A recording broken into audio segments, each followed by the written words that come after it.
Bonjour à tous et joyeuse Pâques. Il est de tradition ce dimanche de Pâques sur KTO d'interroger le président de la conférence des évêques de France. Et cette année, l'archevêque de Marseille a bien voulu nous recevoir. Bonjour Monseigneur Aveline. Bonjour. Merci pour votre accueil. Pour ceux qui nous regardent pas forcément en France et qui vous connaîtraient moins, je rappelle que vous êtes né en 1958 à Sidi-Bel Abbès. Vous êtes prêtre de ce diocèse de Marseille, ordonné en 1984. Vous avez été évêque auxiliaire du diocèse, puis archevêque depuis 2019. Et créé cardinal en 2022. Vous êtes membre de plusieurs dicastères à Rome, les évêques, le clergé, le dialogue interreligieux, chargé aussi par le pape de coordonner la conférence ecclésiale de la Méditerranée. Et puis vous êtes membre du secrétariat général du synode des évêques. Et en plus de tout cela, président de la conférence des évêques de France, on vous imagine donc bien occupé avec ses nombreuses responsabilités. Ma première question, c'est tout simplement comment est-ce qu'au milieu de tout ça, on arrive à garder de la place pour l'émerveillement de Pâques? D'abord, joyeuse Pâques à vous et à tous ceux qui nous regardent. Joyeuse Pâques. On arrive à garder de la place, en tout cas, j'apprends le métier, hein, je suis novice avec toutes ces choses-là que vous venez de décrire et d'énumérer, mais c'est chaque jour qui compte. Et donc c'est à l'intérieur de chaque journée qu'il faut trouver la façon de garder les pieds sur terre et de rester unis à celui pour lequel on fait tout ça. Et donc l'émerveillement de Pâques, il prend aussi sa place là et sa source là. Et il irrigue toute l'année aussi, cet émerveillement. C'est l'émerveillement de quelque chose qui est à la fois très solennel, comme on vient de le voir sur la place Saint-Pierre, très solennel, très fort, c'est le sommet de l'année liturgique pour tout le peuple chrétien dans le monde, et en même temps très, très fragile, c'est une rumeur qui s'est propagée ce matin-là, d'abord par quelques femmes qui étaient allées au tombeau, qui sont revenues prévenir les apôtres incrédules, et finalement touchées, puis l'un, puis l'autre. Une rumeur, une petite rumeur qui s'est propagée. Et il faut toujours garder ce souvenir qu'il y a les deux choses. Le moment du salut pour le monde entier est définitivement accompli, et la fragilité de quelque chose qui se dit de bouche à oreille, qui se communique de cœur à cœur. Et donc c'est cet équilibre-là qui pour moi est l'émerveillement de Pâques. On arrive à pas s'habituer, parce que la liturgie nous aide à revivre toutes les étapes au long de l'année, mais en même temps, comme elle répète, est-ce qu'on arrive au fil des ans à ne pas s'habituer? La liturgie, c'est un pédagogue extraordinaire. On l'a vécu au moment du conclave. Pour moi, c'était une expérience spirituelle inédite, bien sûr, hein, et qu'on vit qu'une fois dans sa vie, mais qui m'a montré à quel point la liturgie, c'est la pédagogie de Dieu mise en œuvre par l'Église pour nous aider à petit, nous accompagner en ce lieu où enfin nous avons le cœur ouvert à la parole de Dieu. Et enfin nous sommes disponibles à l'Esprit Saint. C'est ce qu'on a vécu pendant ces jours du conclave, porté par la prière de tout le peuple de Dieu. Et la liturgie, là, elle est magnifique tout au long de cette semaine, la semaine qui vient de s'écouler, la grande semaine. Nous avons vécu à Marseille une messe chrismale. Nous la mettons le lundi soir pour que le peuple de Dieu puisse venir largement. Mais c'était extraordinaire, extraordinaire. Et là aussi, il suffit de se laisser porter. Les signes sont beaux, ils n'ont même pas besoin, d'ailleurs un signe n'a pas besoin d'être expliqué. Mais voilà, la parole est là. Et puis ensuite les autres jours. Et puis bien sûr, à partir du jeudi saint. Et non, on ne s'y habitue pas. On ne s'y habitue pas. Enfin, en tout cas, moi, je ne m'y habitue pas. Il y a un autre émerveillement, particulièrement ces temps-ci, c'est le nombre croissant de jeunes et de jeunes adultes qui demandent le baptême, qui l'ont reçu dans cette nuit de Pâques. Comme pasteur, c'est une source de joie, j'imagine. Une source de joie et une grande responsabilité aussi. Et un peu comme pour Pierre, quand il est appelé, se mélangent la joie et l'effroi. L'effroi parce qu'il nous est demandé d'être à la hauteur de cette situation que nous n'avions pas anticiper, et puis d'écouter ces jeunes qui adultes pour bon nombre d'entre eux, qui arrivent avec une expérience forte dans leur vie, avec des façons de l'exprimer que nous, au départ, on ne sait pas forcément trop bien déchiffrer, et qui arrivent avec un cœur chargé d'espérance, et qui attendent de nous qu'on leur donne enfin accès à ce qu'ils ont commencé d'éprouver, à savoir que le cœur humain a besoin de quelque chose de stable, de constant, de fort, à savoir que sous la coque pourtant épaisse de nos sociétés hyper sécularisées, des fissures se sont produites qui ont finalement laissé passer à travers le nihilisme ambiant une lumière toujours intacte venant de l'Évangile. Et cette lumière, elle a rejoint leur cœur. Souvent, ils ont des existences parfois douloureuses, la plupart du temps sinueuses, mais en tout cas, ils arrivent avec nous avec cette espérance-là de trouver, de pouvoir goûter enfin ce qu'ils ont commencé à éprouver dans leur vie. Et nous, du coup, on est là sur le seuil, à devoir les accueillir, et on peut sentir chez certains prêtres, et c'est bien normal, et chez des chrétiens aussi, la peur de ne pas être à la hauteur de cela. La barre est haute, et donc il faut se souvenir que le Seigneur ne donne pas une barre à franchir sans qu'il ne nous aide à la passer. Et même si elle nous paraît trop haute, Sainte Thérèse de l'Enfant Jésus avait recours à cette image de quand on ne peut pas franchir la marche parce que nos jambes sont trop frêles, il vaut mieux prendre l'ascenseur, et l'ascenseur c'est le Christ. C'est ce que moi je dis aux prêtres pour les encourager. Mais donc c'est une joie immense. Ils peuvent avoir aussi l'enthousiasme des zélotes, ces jeunes baptisés, et ça peut être déstabilisant dans nos communautés. C'est ça, ils sont décidés, mais ils sont fragiles, ils sont disponibles, mais ils sont exigeants. Et donc il faut qu'on arrive à accueillir, mais je pense que le premier mouvement, c'est celui de l'écoute. C'est-à-dire que ce qui est beau, c'est qu'eux ont écouté l'Esprit à un moment, sans savoir encore que c'était lui, mais l'ont écouté, et comme je disais, on fait ce chemin, voilà, la lumière les a guidés, et donc nous, la première des choses, c'est de prendre au sérieux ce qu'ils ont entendu, et d'écouter nous aussi ce que l'Esprit Saint nous dit à nous, à travers ce qu'il leur a fait comprendre à eux. Ça, c'est la première des choses. Et ensuite, petit à petit, ce n'est pas une théorie, mais c'est une pratique, leur permettre de comprendre que, bon, il y a la rencontre avec le Christ, qui est déterminante, et puis il y a la rencontre avec l'Église. Le Christ a aimé l'Église, et il s'est livré pour elle, comme dit saint Paul. Et cette Église, elle assure que, eh bien, c'est une expérience, oui, qui s'authentifie du Christ, c'est ce que dit le rituel du baptême. C'est une expérience qui a déjà trouvé des mots pour se dire, le credo, la foi. C'est une expérience qui se vit en communauté. Et donc c'est une expérience aussi qui apaise le besoin d'être sûr qu'on a bien trouvé, c'est bon, tu y es, et qui donne aussi un plus large écho à l'expérience que moi, nouveau catéchumène, j'ai vécue, en voyant que d'autres l'ont vécu avant moi, que d'autres le vivent aussi avec moi, et donc petit à petit de trouver comment ce dont je suis porteur, je peux le donner, mais je dois accueillir aussi ce que l'Église me donne. Personne ne peut dire qu'il a Dieu pour père s'il ne reconnaît pas l'Église pour mère, disait saint Cyprien. C'est cette belle aventure-là qu'il faut pouvoir proposer. À propos d'enjeux ecclésiaux, lorsque vous étiez rassemblés avec vos frères évêques pour votre assemblée plénière de printemps à Lourdes il y a quelques jours, le pape vous a adressé un courrier à travers le cardinal Parolin, vous invitant notamment à réfléchir à la question liturgique et à la manière d'inclure généreusement les fidèles attachés au vetus ordo, à la liturgie d'avant la réforme liturgique.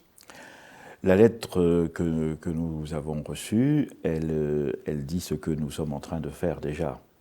D'ailleurs, les encouragements vont toujours dans le sens de ce que nous avons commencé à travailler ensemble, puisqu'il y a un lien qui est établi évidemment entre la conférence épiscopale de chaque pays et le Saint-Siège, et que nous avançons ensemble.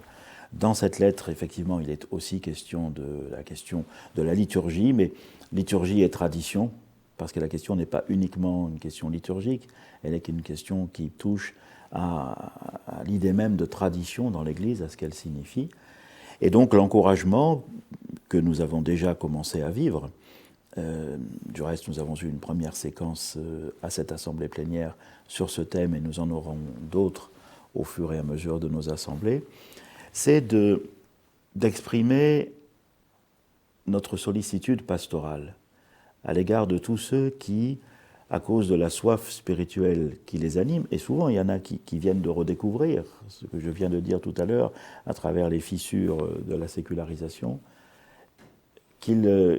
d'accueillir avec sollicitude pastorale ce besoin qui s'exprime.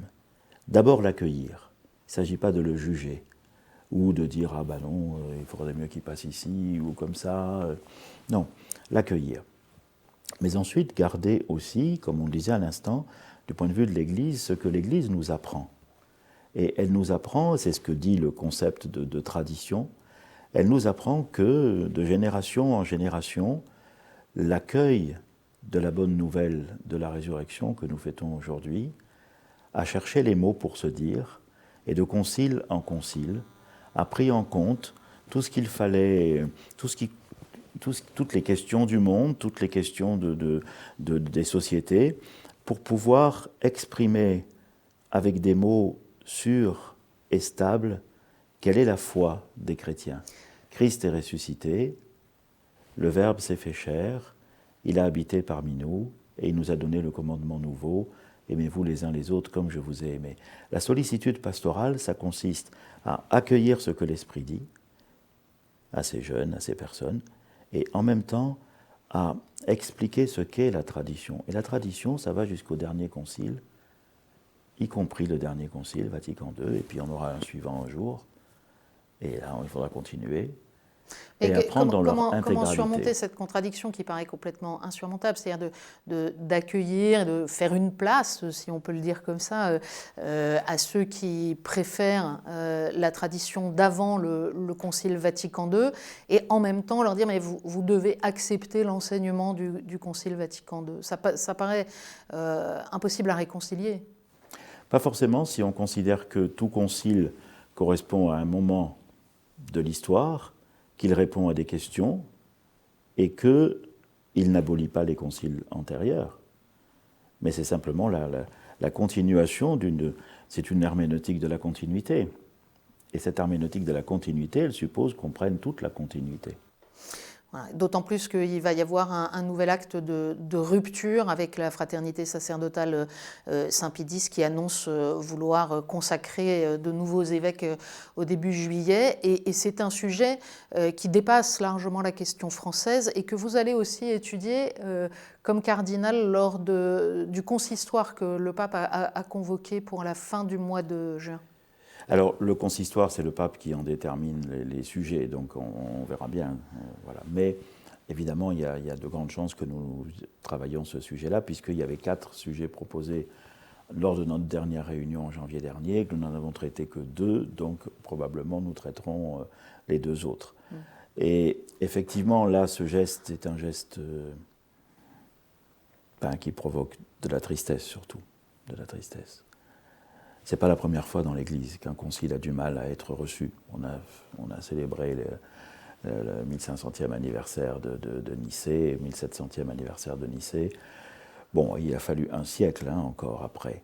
Et puisque le pape va bientôt en Afrique, Saint-Augustin a connu aussi des schismes très graves.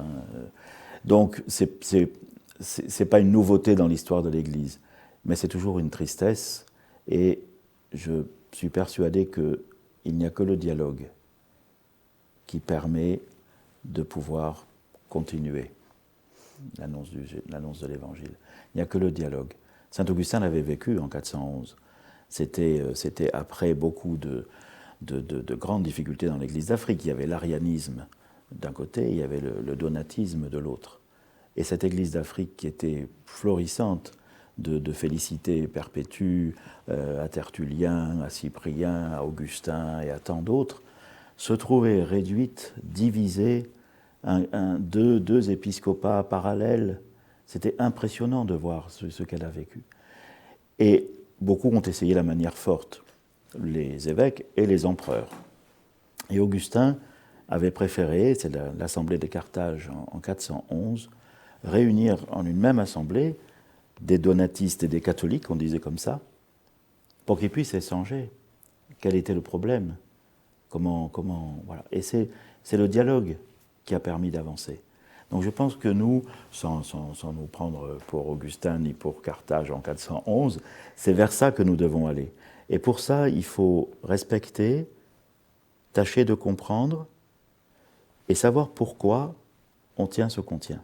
Un autre sujet qui a fait l'objet de vos travaux collectifs avec les évêques, c'était de penser la suite de l'INIR, donc ce dispositif qui avait été mis en place après le rapport de la SIAZ. Et il s'agit maintenant d'entrer dans une autre temporalité. Vous avez présenté un dispositif à la fois local et national qui s'appelle Renaître. Peut-être vous pourriez éclairer la philosophie de votre démarche ? C'était un moment très important pour nous parce que on a beaucoup appris depuis le rapport de la SIAZ, et un peu avant aussi d'ailleurs, mais on a beaucoup appris sur ce qui s'était passé, sur la nécessité d'écouter les récits des personnes victimes, sur les questions que ça posait aussi à notre Église. Voilà, enfin il y a beaucoup de choses qui ont été des moments très forts, très durs aussi, mais très très importants. Et donc c'est fort de cette expérience-là et de l'écoute des personnes victimes, de leur savoir expérientiel, comme on dit, qu'il fallait voir comment faire à la fin du mandat de l'INIR, qui était, comme le disait sa présidente, une réponse de crise à une situation de crise. Évidemment, il faut penser quelque chose qui soit permanent. Même si le fait qu'il y ait ce genre d'abus n'est pas une fatalité dans l'Église. Et ce qu'il faut faire en sorte, c'est qu'un jour, il n'y en ait plus. Mais il nous faut penser quelque chose qui puisse durer. Et donc c'était très important ce passage, on l'avait préparé par une assemblée plénière en visio aussi, on a décidé un certain nombre de choses là au printemps, et puis on a encore du temps d'ici le 1er septembre pour affiner, corriger, améliorer telle ou telle chose. Donc on arrivera, je pense, au 1er septembre comme prévu, avec un dispositif qui donne une plus large part à l'accueil local. Il faut voir que cela soit possible. Ce n'est pas forcément possible partout. Il n'y a pas partout les compétences nécessaires, psychologiques et autres, pour pouvoir accueillir de tels récits. Et voilà. Mais donc avec possibilité locale quand cela est réaliste, et puis nationale aussi, et puis un dispositif avec une instance indépendante, et puis un audit régulier, parce que du moment que c'est prévu pour durer, eh bien, il faut que tous les 2 ans, ou tous les 3 ans, ou tous les ans, je ne sais pas, on fasse réviser tout ça par une instance indépendante encore. Et puis que l'on puisse s'engager, nous, comme évêques, à tenir ça. Et le vote que nous avons eu a été très largement positif. Moi, c'est cela surtout dont je suis content. C'est-à-dire l'engagement des évêques. C'est l'Assemblée qui a mûri la chose, sans pression, mais résolument, prenant conscience de sa responsabilité. Et c'est ça pour moi qui est le plus important. Maintenant, on va voir comment on va affiner. Alors, il y a quand même des voix qui se sont élevées pour protester contre ce dispositif tel qu'il a été présenté. Qu'est-ce que, notamment de collectifs de personnes victimes, qu'est-ce que vous pourriez dire pour rassurer ceux qui s'inquiètent de la direction prise ? Dites-le. Dites-le de telle façon que dans le temps qu'il nous reste là, nous puissions améliorer, corriger telle ou telle chose, ajouter ou retrancher, enfin voilà, le dispositif. Le vote est important parce qu'il signifie la prise de conscience par l'ensemble des évêques, parce que vraiment c'était quasi unanime, par l'ensemble des évêques de la nécessité de cet engagement. Il est pris, donc tous ceux qui pensaient qu'on avait dit on va tourner la page, non, il est pris. Maintenant il nous reste encore un peu de temps, et puis de toute façon, c'est plus pareil qu'une situation de crise, mais si c'est durable, eh ben, c'est améliorable. Alors c'est améliorable d'ici début septembre, et ça le sera ensuite après, c'est bien la raison pour laquelle aussi il y aura des audits réguliers. Voilà, donc dites-le. Je voudrais que vous nous disiez un mot du pape Léon. On avait eu la grâce de vous avoir sur le plateau de KTO au lendemain de son élection avec vos frères, les cardinaux Oui. Ambongo et Lacroix. Et vous nous disiez déjà, 48 heures après l'élection, que vous étiez frappé par sa très grande liberté. On est presque un an après. Qu'est-ce qui vous frappe le plus chez Léon XIV ? Et toujours pareil, je pourrais dire, toujours pareil. Parce que, vous voyez, j'avais dit, je crois, ce soir-là, bon, je le connaissais un peu, puisqu'il avait été mon patron, entre guillemets, comme président du dicaster pour les évêques. Et j'avais déjà repéré cette capacité d'écoute, cette volonté d'écoute, la volonté aussi que, dans une discussion, chacun puisse exprimer ce qu'il pense. Et ensuite, une fois que tout le monde a été entendu et qu'une décision est prise, la capacité à tenir cette décision. Donc il y a une certaine force aussi de tenir cette décision et une très grande liberté, très grande. Je crois qu'elle se vérifie, et à mes yeux, c'est une des choses les plus importantes pour l'Église. Pape Léon, vous allez le voir prochainement. Alors d'abord, vous avez des occasions régulières, mais à l'occasion des rencontres méditerranéennes, je voudrais qu'on en dise un mot, parce que vous êtes l'un des grands artisans de cette initiative. La prochaine occurrence, c'est à Barcelone, au moment où le pape, après être rentré d'Afrique, ira en Espagne au mois de juin. On a profité du fait que le pape venait inaugurer une nouvelle fois quelque chose à la Sagrada Familia, et on aura 2 jours. Les réponses sont déjà très enthousiasmantes, parce que on voit bien qu'on ne sait pas quelle forme institutionnelle ça prendra, et à la limite, ce n'est pas le plus important. L'important, ce sera que la forme institutionnelle soit bien au service de ceux qu'on a perçus. Et le temps qu'on a passé jusqu'à présent, c'est surtout d'écouter, encore une fois, d'écouter. Le pape François le disait toujours, écouter les jeunes, les évêques, les responsables, etc., pour mieux sentir ce dont les peuples qui sont riverains de cette mer, ce à quoi ils aspirent aujourd'hui, ce dont ils ont besoin, et en quoi l'Église, dont le rôle et la mission est de témoigner de l'amour dont Dieu aime le monde, qu'est-ce qu'elle peut faire dans cette zone-là particulière. Donc je suis très content que les choses puissent continuer à avancer bientôt à Barcelone. D'autant plus que, de fait, de nouveaux conflits ont été déclenchés sur les rives de cette Méditerranée, au Proche-Orient, au Moyen-Orient. Il y a un lien particulier entre la France et les chrétiens d'Orient. Il y a un lien particulier pour chaque catholique avec l'Église de Jérusalem. Quel regard vous portez sur la situation telle qu'elle se déroule actuellement ? Elle est très très inquiétante. J'ai écrit tout de suite au début du conflit, j'ai écrit à mes homologues, si je puis dire, de toute cette région, de cardinal de Téhéran, l'Arabie, le Liban bien sûr, Israël aussi, enfin partout, Chypre, partout. La promptitude de leur réponse m'a montré à quel point la situation était grave et que l'une des choses dont ils avaient le plus besoin, c'est de sentir qu'ils ne sont pas abandonnés et d'éprouver concrètement le soutien de leurs frères chrétiens partout. Non pas qu'on veuille ne soutenir que les chrétiens, mais on sait que dans ces pays, dans toute cette zone, les communautés chrétiennes sont souvent les derniers ponts qui existent entre des membres d'un pays ou de peuples qui cohabitent et qui sont en guerre ou qui sont en difficulté. Et souvent, en Terre Sainte en particulier, les communautés chrétiennes sont un des derniers lieux où les gens peuvent se rencontrer et où, ce sont des petits vecteurs de paix. Donc actuellement, oui, c'est extrêmement inquiétant, parce que toute guerre est mauvaise, mais celle-ci est particulièrement irrationnelle, parce que ceux qui conduisent les guerres sont rarement ceux qui en meurent. Mais là, ceux qui la conduisent le font en dépit du respect de la dignité des vies humaines. Bien sûr qu'une guerre, c'est toujours mortifère. Mais là, c'est tellement irrationnel, tellement. Et puis les petites communautés chrétiennes, déjà fatiguées par de longues et longues années, où la situation a entraîné l'exode de beaucoup d'entre elles, sont au bout du rouleau. Donc, si vous permettez, je profite de l'occasion pour lancer un appel aux chrétiens qui nous écoutent, en France ou ailleurs, pour leur dire l'urgence qu'il y a à aider matériellement, spirituellement, de quelque façon que ce soit, mais à aider les chrétiens qui sont en Orient. C'est capital. Beaucoup moins grave que la guerre, mais néanmoins préoccupant. Nous sommes en France, et vous l'avez souligné dans votre discours d'ouverture de l'Assemblée de printemps, dans un climat qui fait une part de plus en plus large à la violence, y compris dans le débat national, dans le débat politique, alors que nous allons entrer dans une période de campagne présidentielle, parce que ça dure quasiment 1 an chez nous. Quel regard vous portez sur la façon qu'on aurait de se sortir de cette violence, d'une part, et d'autre part, est-ce que vous pensez intervenir dans la campagne présidentielle ?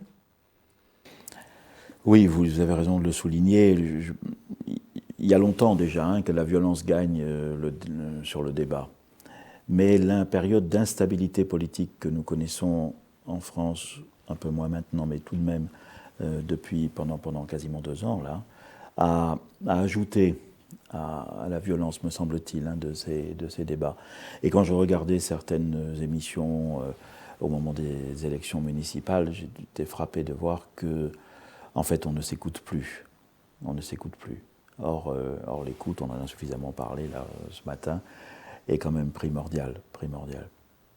Dans la Bible, on dit « Le Seigneur a ouvert mon oreille, et alors j'ai écouté en disciple ». Bon, donc l'écoute n'y est plus, et ça, c'est très dommageable, car la violence verbale finit toujours par s'exprimer en violence physique. Et on en a vu quelques exemples ces temps-ci, même après les élections, lorsque des mairies ont été saccagées, pour diverses raisons. Il y a des choses qui sont inacceptables, ce n'est pas à moi de le dire, c'est à la force publique. Il y a des choses qui sont inacceptables. Nous, ce que nous pouvons et avons décidé de faire, là, lors de notre assemblée plénière de printemps, c'est de favoriser au maximum le retour du débat. Et on va le faire en s'engageant à la fois par des paroles et par des actes.